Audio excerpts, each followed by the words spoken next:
met up with a lot of brands that I've worked with and met prior to years that are booming now, and they couldn't pay me, but I like a brand, and more or less I know if a brand's gonna blow up. So I'll be like, give me a small percentage, whether that's 1, 2, 4, 5, 10, month after month. Percentages add up.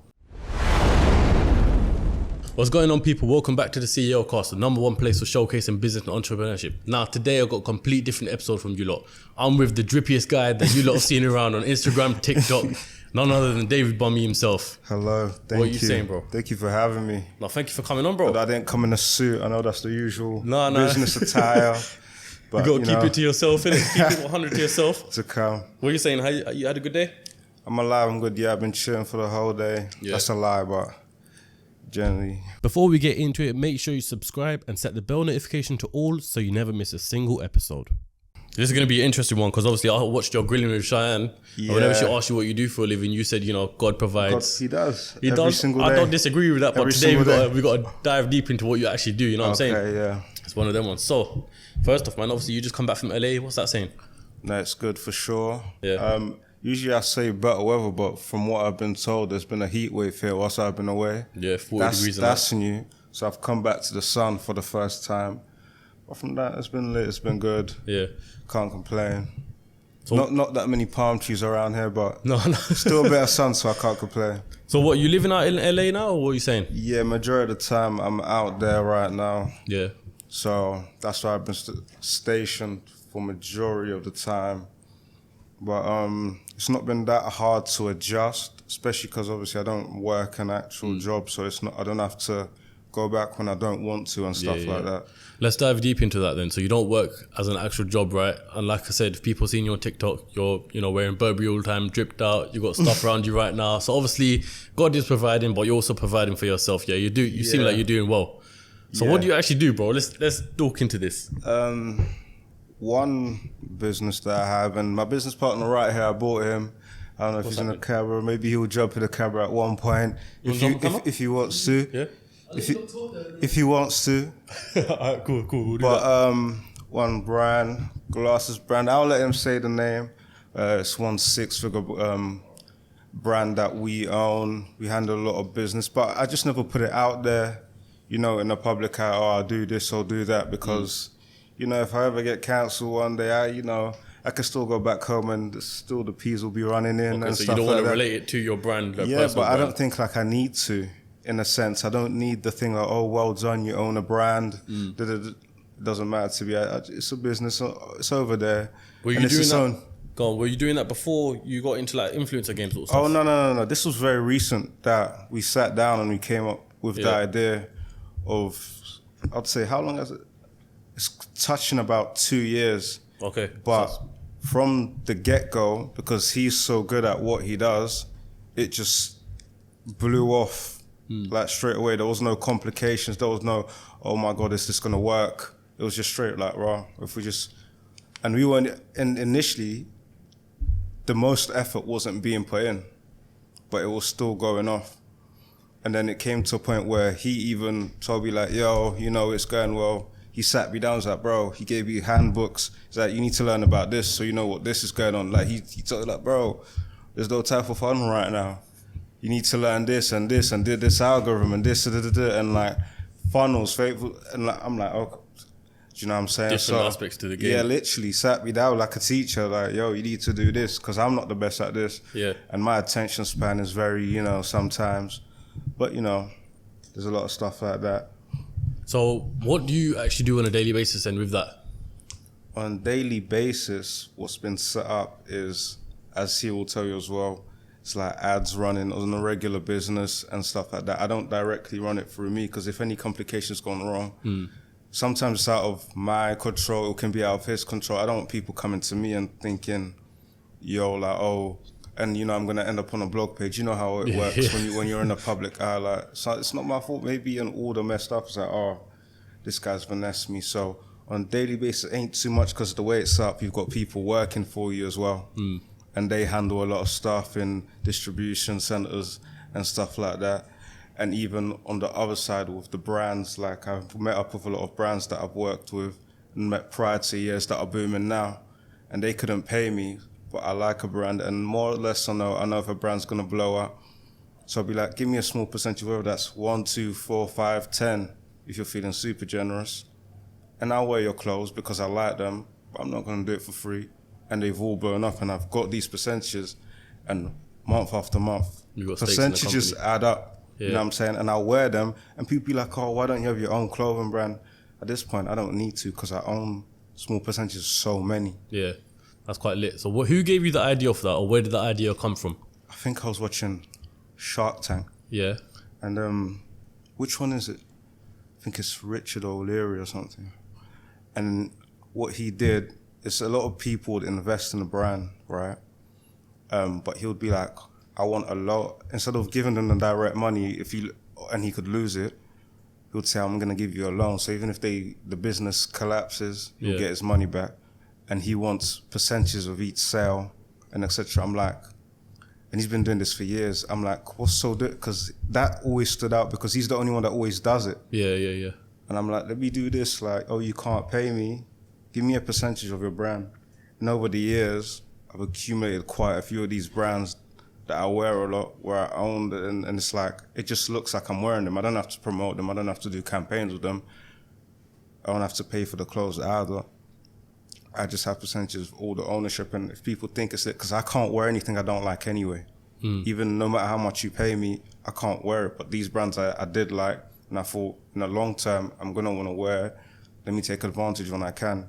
Not in a bad way, take advantage. No, 100%. But let me take advantage. Yeah, make the most of what you can. Yeah.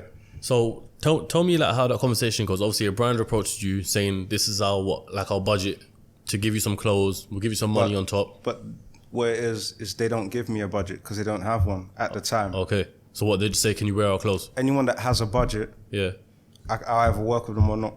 A lot of times I don't. There's a lot of brands that will throw a budget at me, but I don't like their clothes. So I won't wear them. I refuse to, because that's me selling myself out. No, 100%, yeah. Like, I love drip. I am Mr. Drip. So I cannot wear anything I don't like. That's like me, like people come to me like, what should I wear? To David, I can't put on something dead. And people are going to be like, oh yeah, I don't know. What's he suddenly starting to wear? When there's a clear exchange over a bag, you know what I'm saying? Yeah.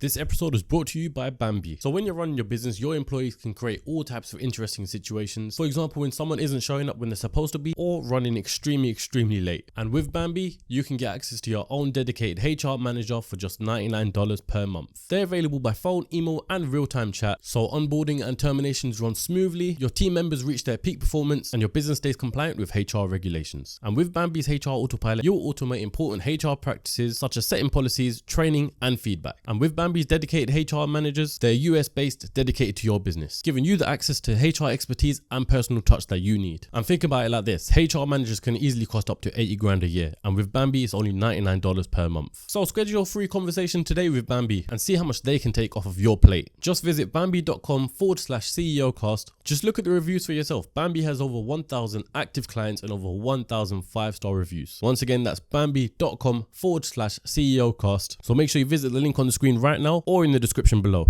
That's like me, bro. I can't do brand deal with something that doesn't affiliate with what I'm doing. Like, it doesn't make no sense. Because in the audience, your followers can easily see that this guy's just selling out for the bag, sort of thing.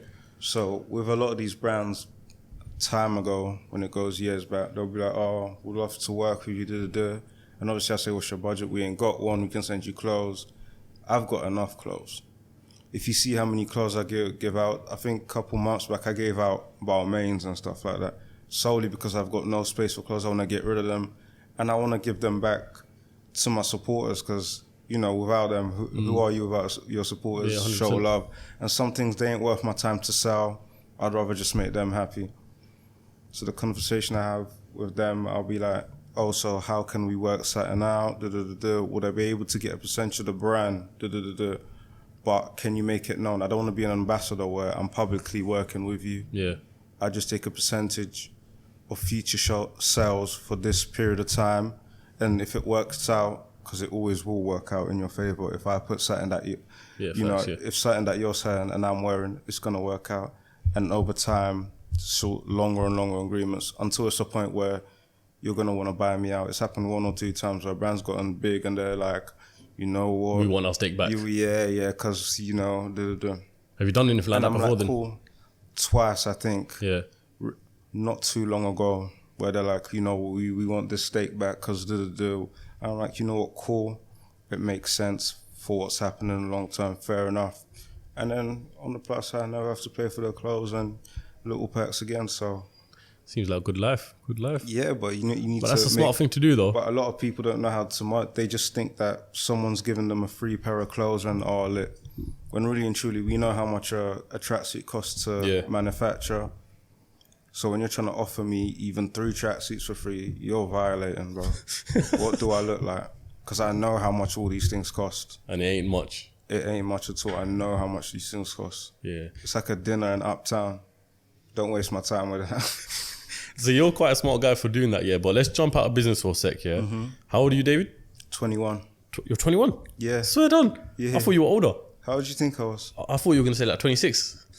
Is that how old I look? No, it's just, the vibe that you give off and stuff when I come across you on TikTok. Stop drinking Instagram, cocktails, bro. If that's how old I look. But yeah, going back to it, yeah. So 21 years old. Let's talk about your upbringing a bit. Where did you grow up?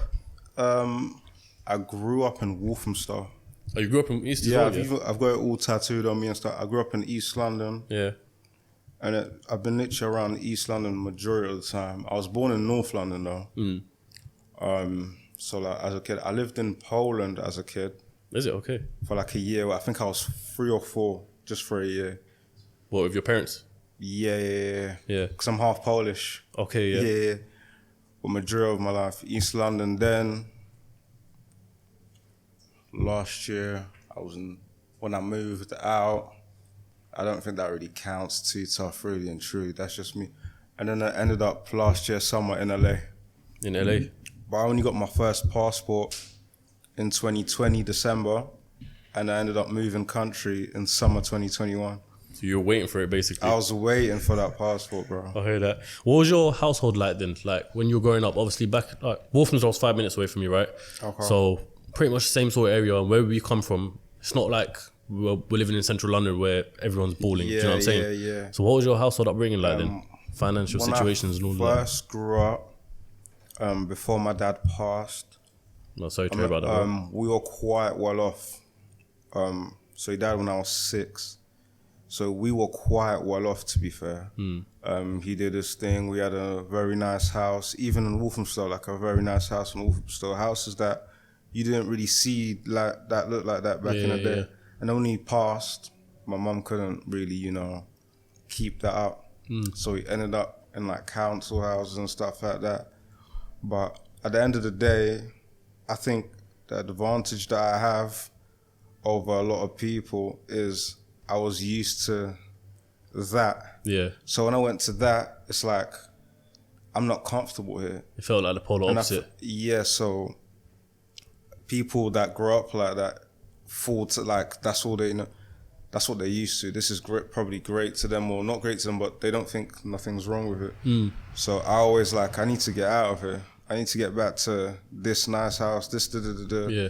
So that's what I spent a lot of time doing, and I didn't relate to a lot of people, and they enjoyed playing on the blocks and stuff like that. Yeah. That wasn't enjoyable to me. I want to go on another holiday. So you know what I'm saying? I'm being deadly honest. So when your dad passed away, did you and the rest of your family move out of that big house? Yeah. Okay. Yeah. And moved into another house in Walthamstow? Yeah, in like a flat. Yeah. So that was basically like the complete polar opposite of what you were living in. Literally. And you knew that weren't like a small house.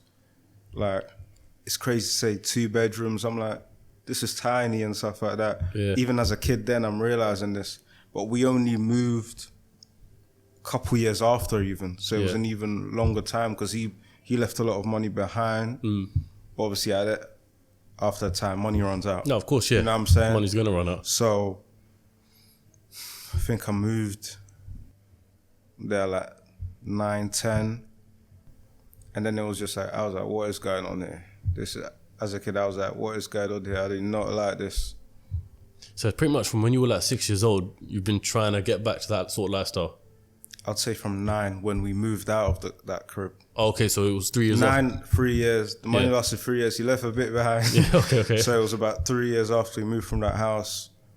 And literally, I was just never happy with it, really and truly. You know what I'm saying? Like, I don't feel comfortable here. I see people that they're in this kind of area and and I've never left London either, so I didn't even explore the greater outs. But the advantage I had over like 13, 14, 15, I had a lot of friends on social media before I used social media. So I had access to this and that and these nice things. I'm like, why don't the people around me want to be around this stuff? Why are they so happy and just ends? Yeah, 100%. Yeah. What's so great and ends? And I see people post about I love ends. What do you love? Nothing, bro. I felt, and for a long time I felt like an arsehole saying that, because what do you love about ends, bro? There's nothing here. Do you still have like your friendship circle that, you know, grew up in your ends? Because if you got people around you that are saying that they love ends, obviously you're in a complete different mindset, right? Mm-hmm. So did you kind of take off from them, or? I wouldn't say I'm in contact with a lot of people. Yeah. That I left school with, but because number one, I'm not in the country a lot no more. Yeah. So it's not, I can't even link up with you on a random Saturday. Yeah. You know what I'm saying? There's people that I met along the way, but still very young, which I'm still very close with. Yeah. Because they're still on the same wavelength and stuff like that, and we go to the same places. But some people that I grew up with from even younger, it's rare that we come across each other because, one, I'm not in the country. Two, if I am, I'm busy, then I'm out again. Yeah. And I just can't see you. And it's not like I'm doing that intentionally, that I don't want to, or I think I'm too good. I just, schedule is a lot more sometimes. And when I don't have anything to do, I'm taking like 2-3 days just to rest so I don't crash. Relaxing it, yeah, 100%. You need that time when you just, instead of burning out, just take a relaxed break. I've done the thing one time where I've burnt out. And it's a mad feel, because it gets you thinking, oh, do I even like what I'm doing? Mad stuff. Do I even like what I'm doing? I've had burnouts before. You've just overdone it. Yeah. And now I've learned that I don't need to go 2 years, no sleep. I could do a week, take 2 days off, then get back to it. And it works out even better. Yeah. So going back to it, so when you're 9 years old, right? What school did you go? If I had to assume, probably Norlington or something like that. No, Frederick Bremer. Okay, still in Walthamstow then, isn't it? Yeah. So then when you were in school then, when you were going through them sort of tough times and you realised this isn't a life that you want and you want to get back to what it was before, what was it saying in school? Were you selling sweets or anything like that? No? I was a lazy kid, I can't lie. Yeah. I was a lazy kid, I'll be so honest with you. Yeah. Because even though, let me tell you now, but when I was 9, and I found this out, not recently, but at the time, I think my mum was making like £400 a month. Oh, is it? And okay. Bro, when I'm 10, to me, my mum's a millionaire. Yeah. Because by the way, even though the crib was small, it was still nice. My mum was very organised. Everything was good. I had the newest Xbox at the time and all of that. The fridge was always full. I'd love coming back home. I just didn't like the area and all of that, but I'd love coming back home. Your mum made the house a home? Yeah. So I can't say I came from the trenches. I love going back home. Yeah. A lot of kids didn't, and I realize that now. You don't realize when you're in school why certain kids are in uniform till 8 p.m. Yeah. You realize it now. Yeah. So I can't say like I was suffering, and to be fair, it was great. She made it work because she spent everything she had on me and my little brother. And I won't say I came from the trenches because I wore the same tracksuit for too long. It was still great. Yeah. So it was still, could have been better, but it wasn't like I was having a terrible upbringing. For me, it was still very good. Still very loving home. Mum was very, took care of everything I needed. I never went hungry, how men rap, and it was good. So I don't know how she figured that out, but she did. So I'll give her props for that, because I was always good. Like, good mum. I always wanted to be home. Everyone wanted to be out. Unless I'm playing football, I wanted to be home because it was great. So when did you find your feet then? If you were saying that you were lazy in school, when did you find your feet and slowly get back into the path of being up? For you personally? I think it was a case of me being naturally smart. Yeah. So you're academically clever in school and stuff as well? Yeah, so I'll be deadly honest, I barely put any work in, but when I saw someone doing the most for GCSEs and stuff like that, I was just like, these are mad easy. Why are you stressing your life? Why are you look like going to the pressure? That's like me, bro. I never used to revise and yet pull out mad grades. Yeah, and everyone else, they're pulling out the same grades. And I pulled out revision. Crazy. I The only thing I failed was German. Yeah. And I failed German because I didn't put my actual name on it because I hated my German teacher. Yeah. And I didn't want him to get the bonus. Okay, yeah. So that's the only one I failed out of spite. Really and truly, I hated that teacher. Literally. And then I went to college and I still got mad grades. But that one there, I went into college, did what I need to do, left. Didn't really socialize, weren't really on, because my college was in Leighton. That was treacherous. In Leighton? Yeah, I went Leighton Sixth Form. Is it? Okay. Yeah, bro. That college, oh my days. That was a war ground. Yeah, Leighton's more mad than Walthamstow. I swear to you, like, I was like, what the hell is going on here? Like, on an average day, you'll be seeing the craziest things. I would never be involved in anything, because, you know, but I'll see something, I'm like, oh my God, what is this place? I'm going home straight after this. What sort of stuff are you talking about? People just be fighting for no reason, bro. Yeah, just beef 24/7 on site. People just be fighting for no reason, bro. Yeah. I'm thinking, I've never had a fight in my life, and I don't ever care to. I'm a sweetheart, bro. I don't even, I will not fight no one for no reason, for nothing. I don't even get angry. Bro, nothing makes me angry. You see, like, when people be asking me stuff like, how do you deal with hate comments? I don't deal with them because they don't make me feel affect you, innit? Yeah. At all. Like, I don't even get angry to it. So when I'm looking at people, I'm like, what is making you so angry? Sometimes I'll be like 8 a.m. How can you be so angry at 8 a.m.? It's mad. Waking up angry in that. Bro, how can you be this angry before it even hits noon, bro? Before registration starts and that, yeah. It's nice. That's mad. You must have been that guy. If you weren't involved in fights, then you must have been a guy involved with the girls and that instead. I did love the birds, you know. Yeah. I did love the birds. You could see that 100%. There was a few gorgeous ones. Yeah. Any ones that are stuck now? Any ones that are stuck now? Nah. I don't. None of them, you know. You just remind me. None of them, you know. I ain't spoken to none of them since I left school. None of them at all? I don't think I spoke to... The only people that I still talk to from college are the people that I knew before I went into college. Yeah. Apart from that, I don't think no one, literally. That's a madness. So, see, that's mad, yeah, because obviously I thought you were older. So, college for you is only, 3 years ago? 4 years ago? Something like that? Yeah, so 3, 4. That's I think mad. I finished, 2018? Yeah, so when did you jump on social media then? I think I was on social media prior to that, actually. What, prior to college? So I went a bit forward there. Yeah, okay. So I had an account which blew up initially. Yeah. I had a whole different name and stuff like that. And then and as a kid, I had 30,000 back in, so that was a lot. Yeah. Back then, yeah. Doing hella numbers. Bearing in mind, at this time, I would post once every 6 months maybe. I didn't care for it. And then I think at one period, I just set that account down. I didn't care for it. I didn't realize what I had, you know what I'm saying? But then he knew me through social media. Who's just your business partner? Yeah. Okay, I've known him for time before business. So years on, he's the one that he's telling me, yo, take some pictures. Like, what the hell? Get back on it. Make a new account. Yeah. And he would literally pull up to my, because at the time we lived 10 minutes from each other. Pull up to my crib. I'm like, bro, I ain't even got no drip, no that. He'll give me some clothes, like, bro, take a picture. Literally, he'll give me clothes. So was your idea to always be the drippy guy, basically? Yeah, I was a fashion, because that's my number thing that made me happy, fashion. Okay. I blew up off a different video later on, not even related to fashion. What was it? It was a video that I posted in a private story in 2018. Someone screen recorded it. One of my friends posted it. Yeah. It just went everywhere. What was it? A madness video that you don't leaked out? Or? No. It wasn't that. It was just me being funny in my private story. Okay. It was the Champions League. It's there's 20 girls in the Premier League. Yeah. There's 20 teams in the Premier League, but only one trophy fight for a place. I'm referring to girls. Yeah. You know what I'm saying? That just went everywhere. $1 million in a week or something. And imagine, and then I've got 10,000 followers at the time on my new page.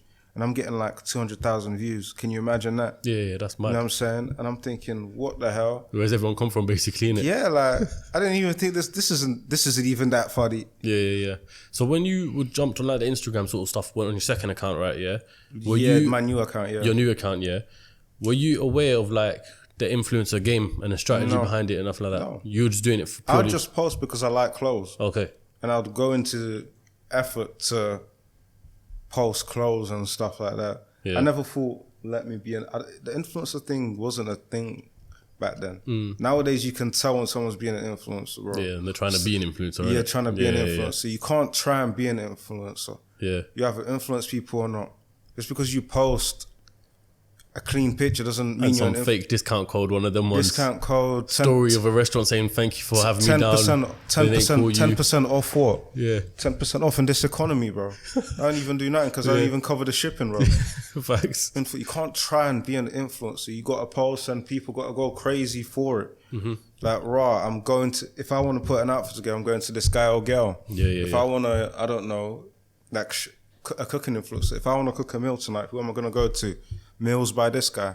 You can't just, and you can tell when someone's trying to force be an influencer when they've taken the same picture in 10 different locations and and the feed just looks so dry and bland and washed down. You gotta be a bit crazy with your stuff, and you gotta not be scared you're gonna lose a deal and stuff like that. Yeah, 100%. So then, right now, as it stands, you've got about 230,000 followers on Instagram, right? Something. So that's still a drastic pickup from that whole time. What do you think that's because of?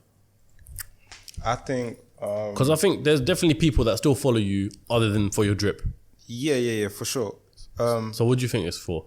You know, it is because I don't conform to what I have to do. Sometimes it hasn't worked in my favor in a sense where I just do what I like. Yeah. I don't think, is this person not going to be happy when I see it? I'm going to think, am I going to get cancelled if I say this? I just post it. What are you going to do?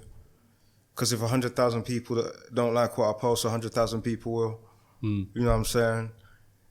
And stuff like that. Crazy, like neon women and stuff like that has gone viral. I remember when I got spiked in Miami. This is on Fresh and Fit podcast. Yeah, I remember got spiked there. And it still worked out in my favor somehow. It didn't work out. Was that staged or not? I got to be honest. No, it wasn't staged. I genuinely got spiked. I had to, bro, I didn't know how expensive hospitals are in Miami, bro. Because I had to get taken out my system. You know what? Tell me the whole story from beginning to what you're talking about right now, right? So Fresh and Fit, obviously. Yeah. What, did they approach you or you approached them? No, they hit me because they've seen me on Grim. Yeah. And stuff like that. Like, that would be lit. And I'm like, I'm in LA. That's a couple of hours away. Yeah. Let me hit you. But I went there by myself. Okay. So I'm sat down at the bar. What were you with people in Miami? No, I was by myself. Okay, so you just flew out and you just... I went by myself, so I'm sitting, you know what I'm saying, having a little meal before I go. And obviously, like an idiot, I've left my drink to go to the bathroom. What, in a club? Not in a club, at my hotel. But it's at a bar where there's people and stuff like that because it's the weekend. And as an idiot, I decided to leave my drink. Then as I go, and I've just had a little cocktail, so I drink a lot. I know what it takes me to get drunk, you know what I'm saying? And then I've gone there. I'm feeling a bit, I'm feeling maybe because I'm tired, I've landed, I ain't slept, no biggie. And as we start to record, it starts to get hot and I'm starting to slur my words and stuff like that. And I'm like, my days. But I'm trying to firm it because I'm already here. Yeah. Like, I'm already here. And the thing is, it's a big platform as well, isn't it? You know, so I'm already here. But then it comes to a point where I can't even speak English. And I'm like, no, I need to get off it. Like, so I've texted one of my mans. I'm like, can we get man off camera? Because if I stay any longer, I might get myself cancelled. That's what I've texted my man. So he's like, all right, cool. Give us 2 minutes. So one girl whispered something to me and he's like, sit on the couch. Because I didn't know what was wrong. So I thought, let me sit on the couch, go back in 5 minutes. But as time went, I just started to feel worse and worse and worse. I'm like, I got to leave. So I think, go back on another time. That's mad, because on there, it looked like you were almost kicked out or something. No, it was literally like, sit on the couch, because I couldn't be on camera. If I was on camera anymore, God, no, I wouldn't have like that. You know, Bunk, when he was cracked out and he collapsed against, I can't do that. Especially, I'm not a drug user. Yeah. So when I can tell something's been put in my drink, I've been spiked once before. So I know the feeling where it's like that uncontrollable feeling, but I don't know what's gonna happen. Yeah. Because I'm not a drug The user, outcome so of I'm it, thinking I need to get off because I don't feel good at all. So what did you do? Go straight back to your hotel room or something? Yeah, went to my hotel room. Then I met him the next morning. Yeah. Because I had to go to the hospital to get the stuff taken out my system. You know what I'm saying? Paid a hefty little fee there. Go on, how much? About 5.5. Swear down. Bro, hospital fees are ridiculous. Especially 5.5 racks? Yeah, because I'm getting put on a drip, bro. For a drip, 5.5 bags? Yes. That's mad. And I'm not a citizen. No insurance, nothing. Nothing in it, so you just got paid to get out full of my whack. system. But bro, I'd rather be safe than sorry. I don't know what's in my system. Yeah, facts, yeah. Like, I don't know what's in my... I don't know. I could die next week. Had to get that out of my system straight away. Next morning, I even left one of my bags there. Had to remember the next morning. Were they able to tell you what was in your system? Something called Diz. God knows what that is. Some next random drug. Bro, I was just...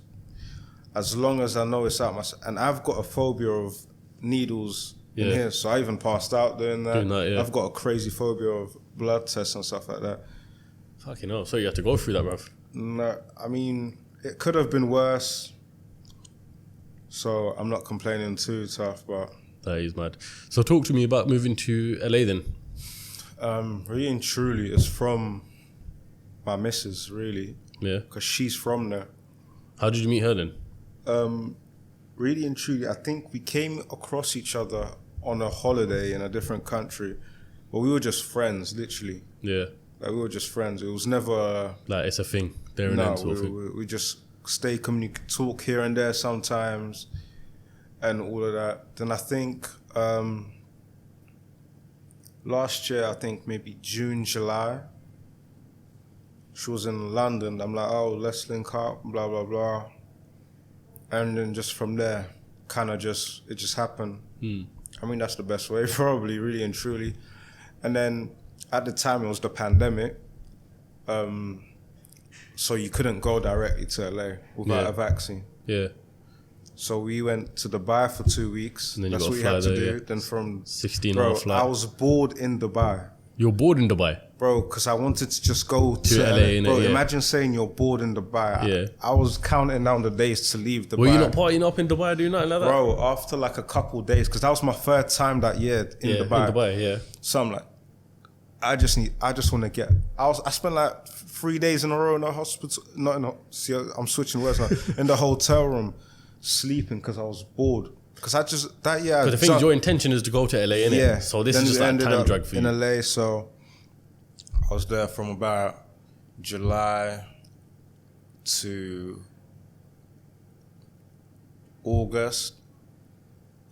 Had to come back August because every August I have a party. And then August, I went to... Then a couple of days after my party, went to Spain. Then from Spain, I spent a couple of days in London. And I was like, you know what? Nah, I'm dead. Back to LA. That's when we fully decided staying there. And then since then, it's just been back and forth. Every time I need to come back to handle something over here. Yeah. Like literally, as I came back, my new show that I've got going on, I had to come back here. Yeah. Because I've been there for about a month or something like that. When's your new show coming out? It's coming out, I believe, the end of August as well. The end of August. So this is going to come out like mid-August. So would you be able to talk about it or not? Yeah. Go on, what is it? So the new show is Drip or Drown. You could call me right now, you know, a Gordon Ramsay. Of Drip. Of Drip. So I'll be essentially judging a lot of people on their drip. I'm quite ruthless online. So... I'm going to show you I can do it face to face too if I think your drip's dead. So what is it? A thing of people coming in person? People are coming in and show me their drip. And what, you're just basically saying dead, move on? And yeah, literally. You come to me, you show me your drip. If it's diabolical drip, I want you out of my face. That is mad. And the winner does get a little prize. Is it? What is it? A little 500 quid. Cheeky. So what determines the winner then? There's 3 rounds. One, there's a fit with unlimited drip, unlimited budget. There's a budget drip fit you need to put together in the final round. You need to put together like a particular fit that's addressed to you. And in the final 3, you choose a winner. So it's literally like a criteria. per episode sort of thing of literally. do this, and then obviously pick a winner from that. Mm-hmm. That's quite sick. Stand out on it with the shows now. No, for sure. They're taking it to the next level. But back to your influencer life, right? Yeah. Would you not say that you're almost denying getting more money in the bag by not taking these brand deals? Yeah, but the way I see it, saying yes to 10,000 now could mean saying no to 100,000 in a couple of years. You know what I'm saying? A year or two. Because these brands are watching. A lot of people think brands don't watch you. They do. They've got PR teams. They invest a lot of money into this stuff. Yeah. And some brands, if you're in a certain thing, they're thinking, well, this person can work with anyone. He's not exclusive. We don't want him. So why would you give someone so much to someone that's not so exclusive? They might even work with you on half the deal because, you know what I'm saying? That's true. Didn't even so it's not that, worth when I don't have to as well. Yeah. Because I'm not just making money off that. So I can afford to say no to certain things. And people rub themselves out saying yes. You see how Love Islanders go on a show? Yeah.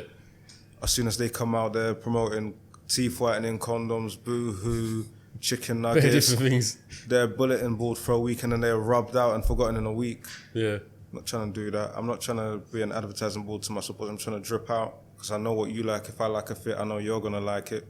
That's why you're here.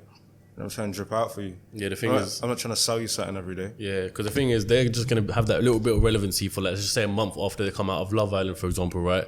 Be literally a walking billboard for all these sort of brands. Brands know that. Brands know that and they rub them out. Yeah. They just rub them out. Yeah, that is mad. Didn't even think of it like that. You go on my page. In the last 6 months, I don't think you can put on both hands how many times you maybe seen an advert from.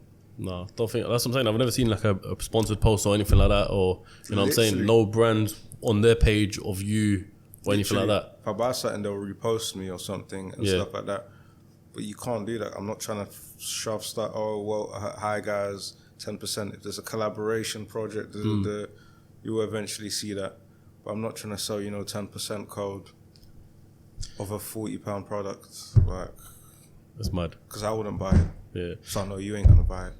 So being only 21, right? What's your goals and ambition for the rest of your life? What do you want your future life to be looking like? Like Tate or something completely different? I want to take major creative control of a lot of fashion brands and like the Virgil aspect, stuff like that. The Kanye aspect, you could say. Yeah. Where when there's a collaboration dropping or a project dropping, I have control over the designs that drop. I have design stuff and stuff like that, and be in control of all of that, the head of one brand. Yeah. Where you've hit me. Because the end goal will always divert to the fashion route. Businesses will be there. Because really and truly, at a point, businesses are easy. Really and truly. But certain things in the fashion route, they'll take a route and a little grind there and trials, tribulations, still a lot of learning to do to get there. So with the business that you're involved in now in terms of the clothing lines, right? Do you do that sort of stuff at the moment or not? Oh yeah, there's still a few that I've got percentages of. Yeah. Eventually, I know a few are gonna sell, buy out, and as soon as each will happy to buy out, I'll be happy to sell. You know what I'm trying to say? And eventually go into being in the doors and the boardrooms of certain fashion brands, but high end. I don't want to be no regular. So let me ask you, right? It just come to my head now, actually. Let me ask you, why is it, like now, obviously we were speaking on text here that you haven't said any your financial situations or anything like that before on camera. Why is it now that you want to do that? I just never really talk about myself to anyone, really. Why is that? I don't know. I don't go nowhere. No, I don't talk to no one. I hear that. So then why? No one knows about me, literally. But so recent, and as of recent, I've been more on camera a lot more since last year. But before even my shows even last year, was the first year where I've posted constantly, even on YouTube, where people get to know me more instead of me just posting, disappearing. Yeah.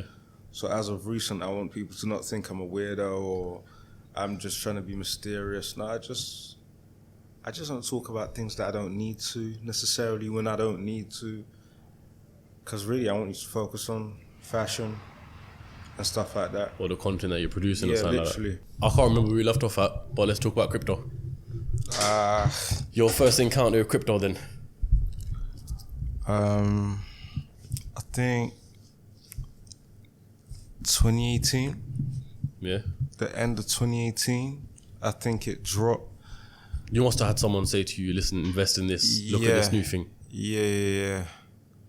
Mr. John. Mr. John. Shout out to John if he's watching. Go on, someone, what do you say? I think it was at the end of 2018, and I knew about Ethereum before I knew about Bitcoin. So done. Yeah. So did you buy it then, 2018? At the end, I think it went from like $600 to $100. Yeah. End of 2018. Because I know at the start it was doing a little something. I was watching it. And I think I got a couple of them at $100. That was like, with the conversion rate, that was like £90 back then. Yeah. 80 something pound. And I got a couple of them, but I never touched them. So you're still holding on it? Sitting Yeah. on it, sorry. Yeah. Buying more? No, not right now. Forget now. I'm not even looking at crypto. Right No, you're not even doing the ones buy the dip and all that. now. Nah, there's no more dips to buy at this point for this year. Yeah, it will come. It will come. But literally, with that, it was just friends telling me to buy it. So how much would you say you've invested into crypto? I'm not gonna go into that. Alright. Into those numbers. Not a specific figure, but like I've not invested too much. Nothing crazy. I've been gifted with what's come out of it though, because I've had it. I've held it for so long. you not cashed out once. No, of course I have. I've had a bit of fun with it. Yeah. But I'll never Fully. Never ever in my life. Yeah, I that's don't think mad. I will until I die probably. Someone will have my details to my wallet when I die. Oh, you see the lifestyle you're living, yeah? Drippy guy and everything like that. Money. And obviously I know you got misses, right? But you must have gold diggers galore around you. Not really. You see me. I'm anti. So I don't go clubbing. Yeah. I don't enjoy clubbing, by the way. You don't go clubbing at all? Not really. I go maybe once or twice a year. One of which is my party. That's the one I enjoy. What, your birthday party or something? No, I just have a genuine party. Like, make money off that too. But that's not the reason I do it. But it's a nice little Bonus. Bonus. Yeah, at the salary end. bonus. Yeah, And that. but not really, because I'm not that. I'm not very approachable. Not intentionally. But people say I'm not too approachable. So girls don't be hitting me like that.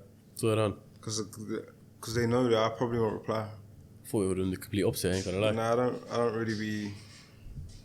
If I know it, I've got a few more friends, and they know if they're around me, they probably won't pay nothing. But a lot of my female friends, if they're around me, they don't pay nothing. But it's not like that. They know that's the case. Yeah. You know what I'm saying? With my guys, if I say to my guys, let's go somewhere here, I'll probably be paying. If one of my guys hits me and says, let's go here, they'll be paying. It's just how me as a person works, how the people around me work. Yeah. Chat to me. What made you, or how did you lot come up with the idea for glasses? Can we talk about the story of you lot being in the room with Central C and all of that? So you should jump on there. You want to jump on? Come through. He's way better at telling it than me. Go on, the story of starting the glasses business, where you lot come up with the idea from, your conversation with David, how that all began. Alright, cool. So what kind of happened is we was in Haksan with Central C with YBs right before your birthday, and then I was kind of speaking to Central C. This is right before he blew, so it was right before Loading came out, before his tape came out, before the Central C you see today, it was before this. So I was saying to him, like, as someone that's fashionable and you're wearing other people's brands, I was saying to him, as an extra source of income, why not wear one of your own brands? Why not? And I say the same thing to him, say the same thing to other influencers. Say, why not wear one of your own brands? So I see he was wearing these glasses and stuff, and I said, basically, imagine you had one of your own glasses brand, for example. So I think at the time for him, he was very busy with, music, and that was right before he blew, so it kind of made sense. Now that week, David said to me, why don't we do something like dropshipping, or why don't we start a store like fashion accessories or something? So I said to him, like, look at these glasses. So these are these like trendy sunglasses that I mentioned to you that you're seeing all the sunglasses you're seeing today, those square ones, rectangle ones, whatever, they're those glasses. I'm seeing it like starting to trend and starting to pop off. Now I said to him, David, why don't we just focus on this and do this? David at first was saying, I don't know if we should just do jewelry. I said, no, I think we should do the glasses. So this is like Wednesday, Thursday night. I'm in my bed, I'm brainstorming names. I've come up with the name Noir Frames now. So this is like Thursday. Friday, I've made the website in 4 hours. Saturday, we've launched. Now, I think David already had a picture in these glasses. So what he's done is he's posted a picture and he's put it on his Snapchat. So this kind of cost me, I think, like £50 between us. That was like for the website, the domain, the logo. It's £50. No. The one. Was it before? The one in you're sat on like something. I think you're in the R jacket, and you're sat there on like a kitchen counter or something. Oh yeah. Long time ago, yeah. So he's got that picture. Now he's run that and he's put on his Snapchat. Check out these glasses. So we started this business, £50, no expectations.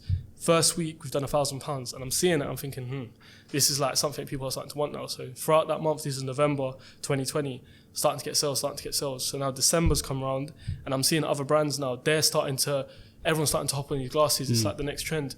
So I said to him, let's do a photo shoot now. Let's actually do a photo shoot, go studio. One of my friends, he's a model for Storm. I don't know if you know Storm, is one of the biggest modeling agencies in the world.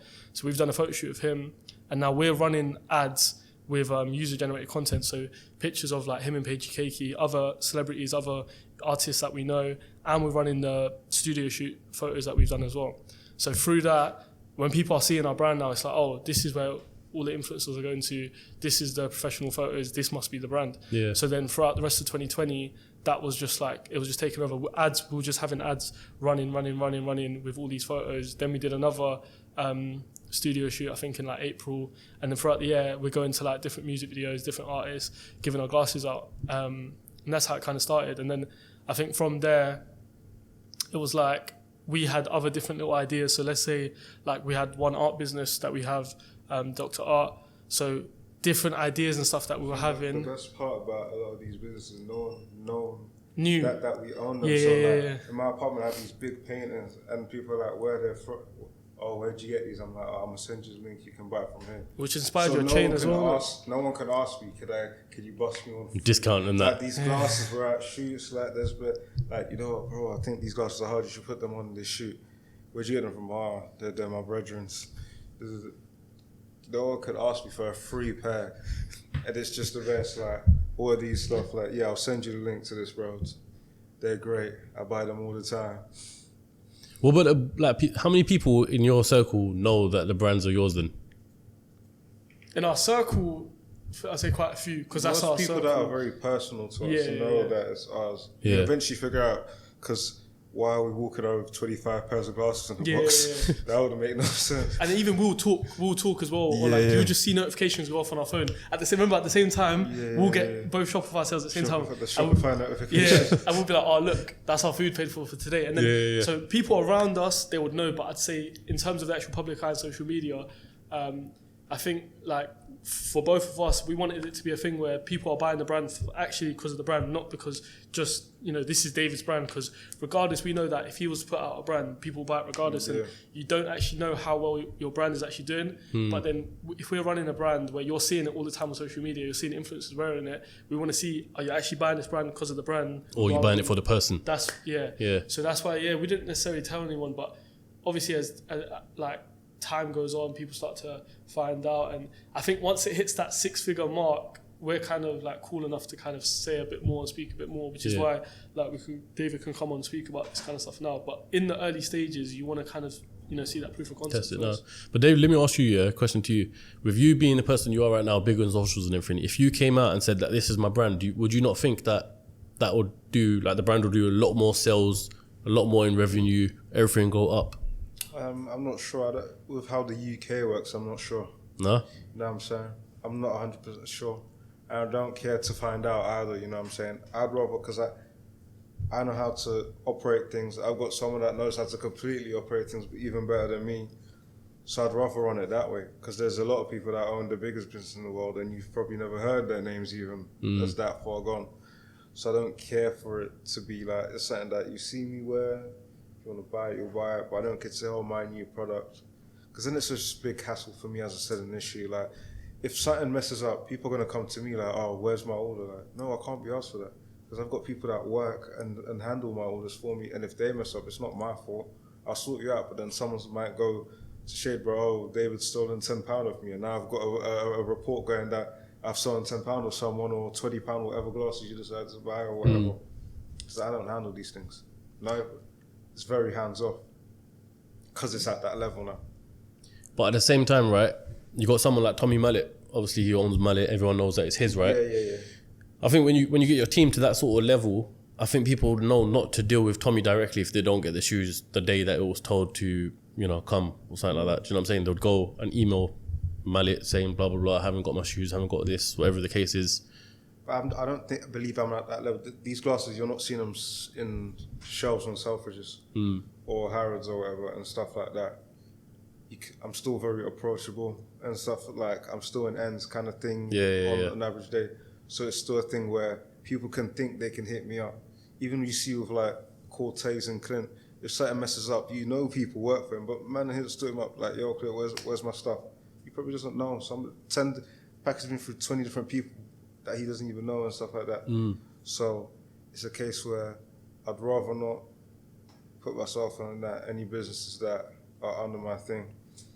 Well, like you lot were saying, these glasses are like popping up everywhere now, obviously because it's trendy. So what do you do from here to keep yourselves original and keep yourself, up, always on the trend? It kind of depends. When you start a brand, so let's say, you start a brand either because you want to exit and that's a 5-10 year project.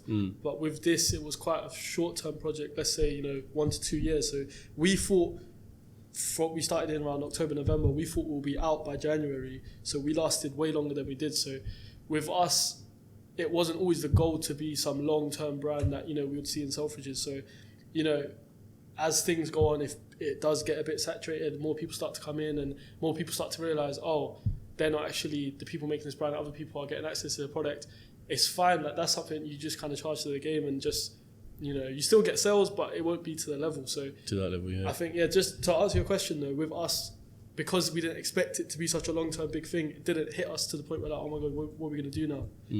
So what's it been, 2.5 years now, you're saying? No, like just touching 2 years. Just touching 2 years. Okay. 2 years. So do you lot see yourselves exiting anytime soon, or? Depends. Like, not in a rush to do so. Yeah. You see how it goes, basically. Yeah, not in a rush to do so. Because when you're getting paid every single month from a business that you're not really doing anything touching, it's hard to exit because it's like... It's just there. It's extra income, isn't it? It's not a be on and end all. Yeah. It's not like we've just put, oh my God, if...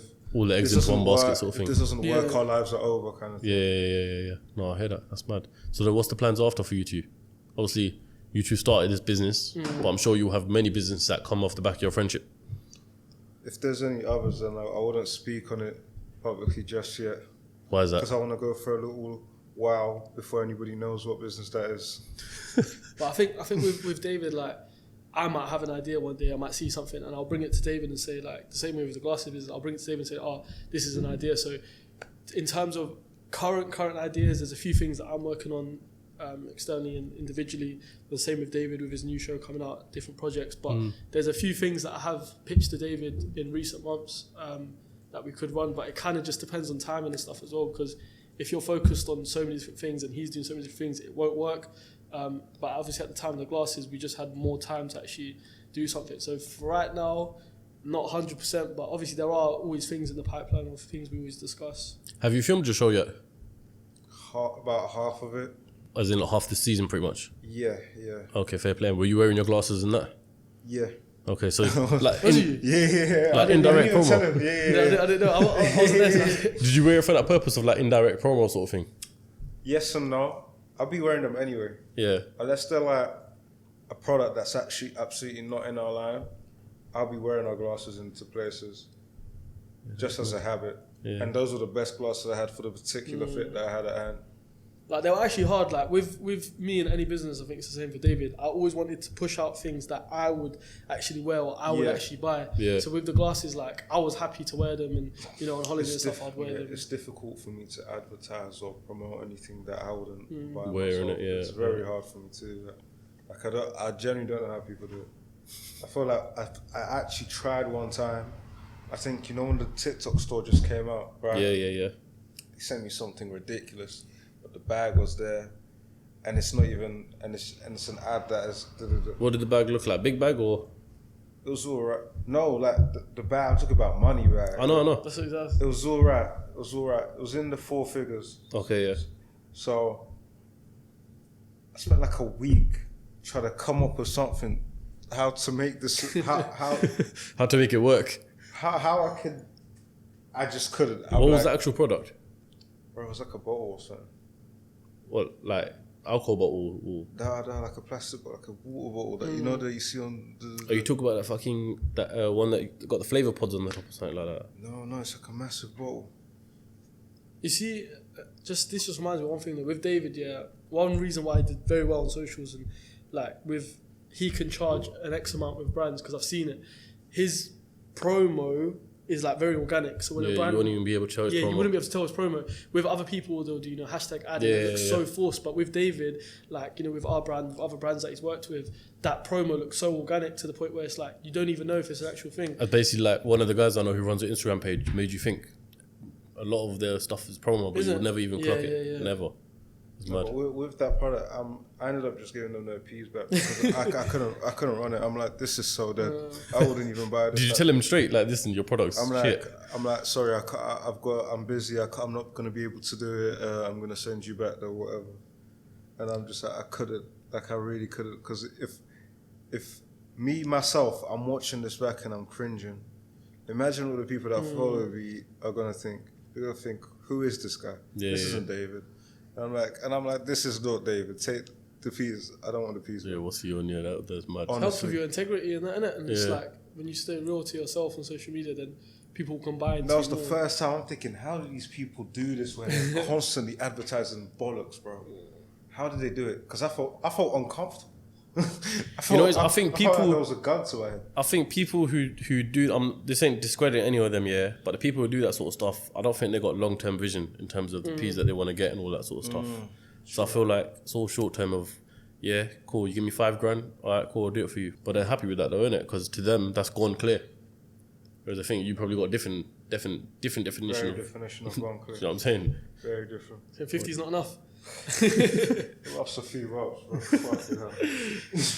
You see, with David, I feel like on social media, it doesn't actually give a good idea and perspective of how he actually is as a person. So a lot of people kind of not give him the credit he deserves. So where I've known him a lot on a personal level and a business level, I can see his mindset. So with any e-commerce brands that we've done or any big business projects that we've done, David has a lot of input in terms of like business and what he's doing and stuff. But then on social media, people see him as just this one guy that just does this or fashion or this or that. But like behind the scenes, and I don't know if this podcast has shown it, but like he's a very intelligent guy when it comes to business and stuff. But yeah, I know a lot of people don't see that side. So that's why I can vouch for that as someone that's worked with him and someone that's his friend. That's why I like getting people on the podcast, because on social media, from pictures, you'll never be able to tell what someone's like. You know what I mean? Someone can go through David's gram, can either think, obviously they probably all think Drip King, but they don't know what his personality is like. They don't know if he's a nice guy, if he's a bad guy. Do you know what I'm saying? Exactly. Like, so bringing him on a podcast. Nah, and you got to you got to remember as well, Raheem, like on social media, you kind of have to act a certain way or be a certain way because that's what's going to get you views at the end of the day. But it doesn't actually give you a representation of how someone is as a person. I act how I actually. It just depends who I am around though, and what environment I'm in. If I'm dripping, I'm dripping. If I'm doing business, I'm doing business. If I don't know, if I'm drunk, I'm drunk, talking nonsense. But you probably know what works on social media as well. Yeah, for sure. All right, I'm gonna end this podcast on this question, David. Yeah, bring the mic towards you. God. Yeah, you can stay on camera if you want. yeah. Obviously, times are now different. Yeah, in a sense where from when you were about 9 years old, living a completely different life to when your dad passed away, which I'm also once again sorry to hear about that. But it's almost like you're back in that sort of lifestyle when your dad was around. Yeah. What's that feeling like then? Feels like I'm back where I should be, really and truly. Yeah. Now I can start moving onwards upwards. Before it was going back to where I was. Now it's reaching a level that I never have before. Where do you want to get it to? What's the next stage? Define gone clear for you. I can pay to have Forbes not put down how much I've made.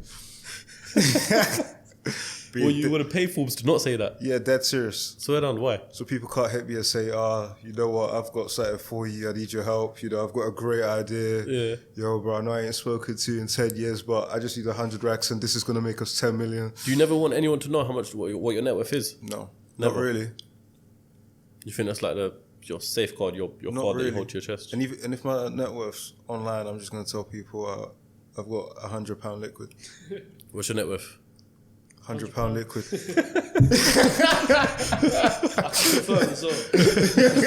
That's petrol money, bro. That's dinner and petrol money. But listen, David, I appreciate you coming on, my bro. Sharing, finally, what you actually do for a living. You. Hopefully I hope Cheyenne's watching this so she can finally understand what you actually do for a living when as well. Cheyenne comes, tell her I miss her. Did you tell her off camera what you do at all? No, Nothing. Swear down. God provides. God provides. God provides. God, you provides ask, every God time. provides. I'm filming with her next week, so that should be quite sick as well. Tell her I miss her, man. Yeah. I'll see her in a minute. Little coffee catch up and that. Coffee catch up on that, yeah. Cheated on me so many times since I left. Well, you were the first one to think, innit? Nah, I was the first one that I was the first girl that anyone cared about. Okay. It's me, Tate, and Castle. I don't know what other girl is there. Yeah. Bloody hell, that's mad. Yeah, because your one went off as well. Yeah, that was the first one that was everywhere. Yeah, took. And then Castillo's ones, and then Tate's. That three just like exploded the whole series. The whole channel, innit? Especially the Tate one, that's like 7. Oh yeah, million Tate's views, ones, that's gone clearest. When you put them in order, you get gone clearest for sure. Yeah. I'll give the props. I'm not gonna be a hater. But your show's coming out when? August 21st, I believe. August 21st. So that's 21st, Drip or Drown. That's literally next week from here. So I'm gonna leave a link in the description below to stand. It's on Standout TV, innit? Of course, yeah. So I'll leave a link to them in the description below, so you can all check that out. Once again, David, thank you very much for coming on. Thank and you also, for my having bro, us. thank you very much as well. And I'll catch you lot on the next episode of CEOCAST.